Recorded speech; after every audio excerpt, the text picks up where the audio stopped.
Hey there, internet friends. This week, let's talk about something that sounds like it's straight out of a spy thriller. Europol just took down a whopping 593 Cobalt strike servers. Now I know what you're thinking. John, I barely understand my own Wi-Fi. What are these servers and why should I care? Trust me, this is big and we're going to break it down like a bad internet connection on a Zoom call. Imagine a bunch of digital bad guys hanging out in a virtual hideout, planning their next big heist. That's essentially what these servers were. Secret online spaces for hackers to launch cyber attacks. We're talking about stealing your data, your money, your cat videos, the whole shebang. Not cool, right? The good news is, Europol, the European Union's police agency, just busted their virtual party. Think of it like a digital sting operation, but instead of confiscating drugs, they shut down these digital hideouts. This is a huge win in the fight against cybercrime, and it's something we should all be paying attention to. Okay, let's get technical for a hot second. But don't worry, I'll make it as painless as possible. Imagine a Swiss Army knife, but for hackers. That's Cobalt Strike in a nutshell.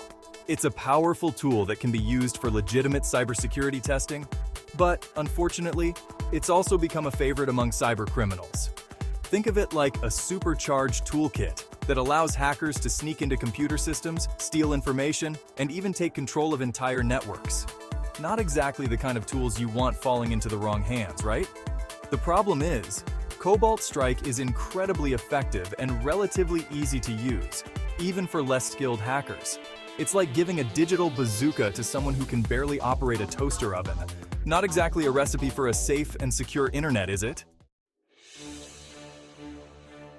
Now, let's talk about those 593 servers Europol took down. Remember those virtual hideouts I mentioned earlier? That's what these servers were. Secret online spaces where hackers could set up shop and launch their attacks.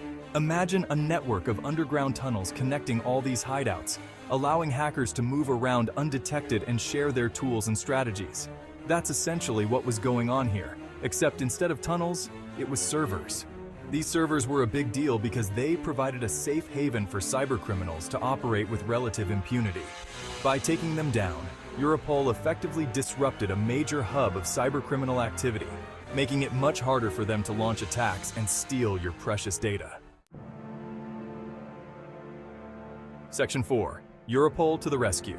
The long arm of the law goes digital. So, how did Europol manage to pull off this digital takedown? Well, it was a complex operation involving international cooperation and some serious technical wizardry. Think of it like a real-life episode of CSI Cyber, but with less cheesy dialogue and more actual results.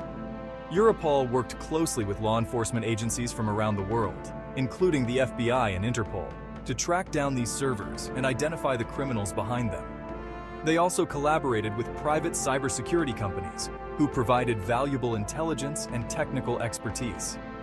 This operation was a major success, not just because of the number of servers taken down, but also because it sent a clear message to cybercriminals.